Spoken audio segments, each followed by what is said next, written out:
it's Laura from How to Get Your Shit Together. August has come and gone, which means that my 1 month challenge has come and gone. If you missed it, you should click this lovely link over here and that will take you to the video and watch that first and then come back here when you are done. Thank you to everyone who decided to take on this challenge with me. Thank you to everyone who sent me messages asking how I was getting on with it. Hi Chris. And a big shout out to Jill. Jill emailed me about a month ago to say that she was going to take on the challenge, and we have been emailing back and forth ever since. And we have been sharing our progress and some ideas. So Jill, if you're watching this, thank you so much for emailing me. Your emails have really inspired me, and I know that you feel like you have struggled to make progress with the challenge. But I think if you continue to watch this video, you are going to be mighty pleased with yourself. You're going to feel a whole lot better about yourself. So did I complete the challenge? Sort of.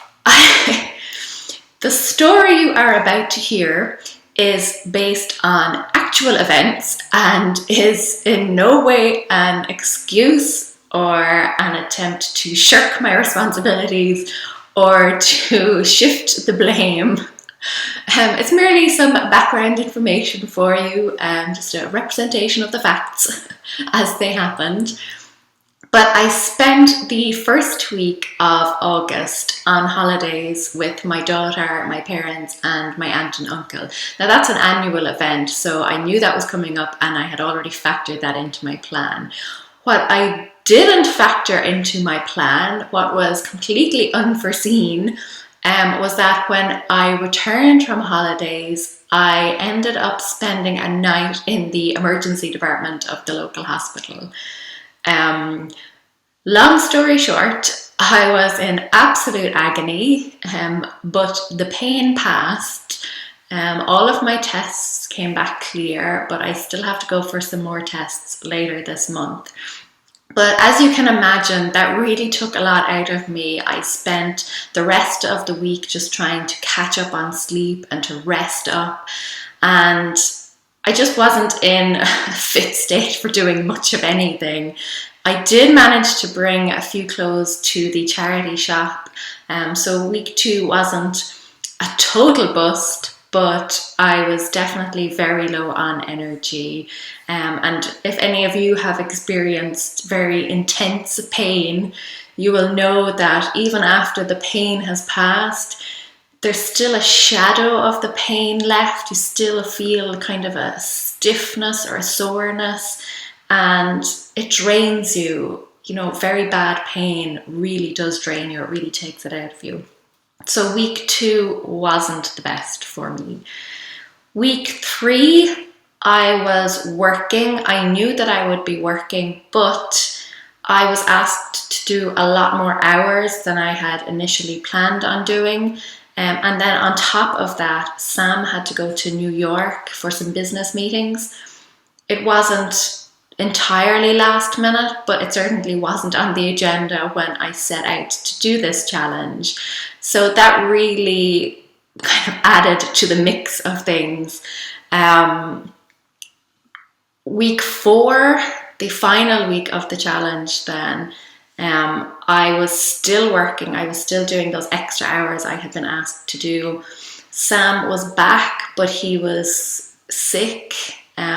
He was very tired and jet lagged from the long haul flight, and as we all do at some point, he had picked up a bug on the plane. So he was very run down and wasn't really able to help out around the house as much. Scout, my daughter, she has her back molars coming up, and so she was a little out of sorts as well. So the month of August was much more hectic than I had initially anticipated. So no, I didn't complete the challenge, but I did get some things done. So what did I get done? I did donate, I think it was 7, it was at least 7 big black sacks 7 80-litre sacks of clothes, both mine and Scouts. I also recycled a lot of books, about a third of the books that I had previously decluttered. So that was probably about 20 books. I recycled those, and the rest I have boxed up, and they are ready to go to a shop that resells books. But it buys and resells books. But that shop is on the other side of the city, and I don't really get to that side that often. So I have boxed them up for now, and I know I'll have to take a trip over that side in the next 2 weeks. So I'm going to leave those aside for now. I also went through Scout's room and the wardrobes in her room, and I threw out a lot of stuff in there. I had been storing things in there, just dumping things in there. But I took the time to pull it all out and go through it, and a lot of it was junk. I don't know why I stored it. I don't know why I intended to keep it. One bag that I found had a tube of glue in it, a tube of super glue, which had burst and destroyed everything, pretty much everything else in the bag. Nothing valuable, nothing that was sentimental to me or anything like that. So in truth, I don't know why I was keeping that stuff at all. And the tube of split glue just helped me. It made that decision a lot easier. I just dumped all of that. So I did make great strides, but there still is a lot of stuff to go. Most of it is stuff to be sold, so it's just a matter of sticking it up online on some local selling page. I did have way more stuff to declutter than I initially thought. A lot more. I initially thought that 1 or 2 trips to the charity shop would do it, plus sticking some things up online. But I have already been to the charity shop twice now, and I will have at least 1 more, if not 2 more trips to make, plus all the stuff to sell online. And I'm still finding stuff. Last night I was in the office and I spotted a bag of the stationery that I had decluttered months ago now, still sitting on the shelf. But because I had stored it on the shelf, it completely blended into the background and I didn't even notice it. And that really got me thinking, I don't want to live like that. I want to live in a house where everything is noticeable, obviously for the right reasons. I don't want to live in a house where things just kind of fade into the background. I want to be able to find things easily and to know what I have.